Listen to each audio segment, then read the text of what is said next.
మహాదేవుడు మన రక్షకుడైన యేసుక్రీస్తు ప్రశస్త నామమునకు మహిమ ఘనత ప్రభావములు యుగ యుగములకు కలుగునుగాక. ఆమెన్. ఒక మాట నేను మీకు జ్ఞాపకం చేస్తాను.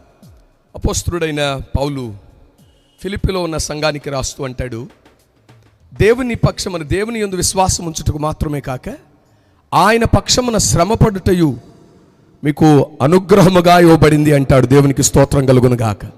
ఈ దినం స్పష్టంగా చెప్పాలి అంటే ఒక మాట, దేవుని దృష్టికి మనుషులమైనటువంటి మనం శ్రమ అనగానే భయపడతాం. కానీ సర్వాధికారి అయినటువంటి దేవుని ఎన్నికలో ఉన్నటువంటి వారు మనం గమనించాల్సింది ఏంటంటే, క్రైస్తవుడనబడిన ప్రతి వాడి మీదకి శ్రమ రాదు.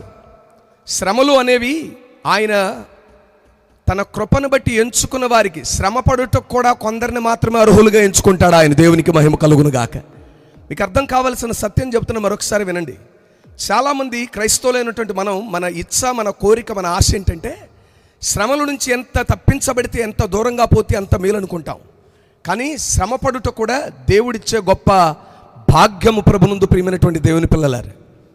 కారణం ఫిలిప్పీ పత్రిక 3వ అధ్యాయ 10వ వచనంలో, ఏ విధము చేతనైనను మృతులలో నుండి నాకు పునరుద్ధానము కలుగవలెనని క్రీస్తు శ్రమానుభవం, శిలువలో ఆయన శ్రమలెట్టివో ఆయన అనుభవించాలి అని కోరుకున్నాడు. వాటిని క్రీస్తు శ్రమలను రుచించుటకు, శ్రమ పడుటకు ఆయన అంటాడు, క్రీస్తును సంపాదించుకునే నిమిత్తం ఆ శ్రమల కొరకు నేను లోకమెంచేదాన్ని అంతటిని నష్టముగాను పెంటగాను ఎంచుకున్నానన్నాడు. దేవునికి స్తోత్రం కలుగునుగాక. ఇది నాన్న ఈ సభ వెనక సర్వాధికారి అయిన దేవుడు ఆ కుటుంబాన్ని దేవుని మహిమ కొరకు శ్రమపడుటకే ఎంచుకున్న దేవుడు. ఆశ్చర్యం చెప్పనా, యోబు అంటాడు, గాయము చేయవాడు ఆయనే, ఆయన చేతులే గాయమును కట్టును అన్నాడు. దేవునికి స్తోత్రం కలుగునుగాక.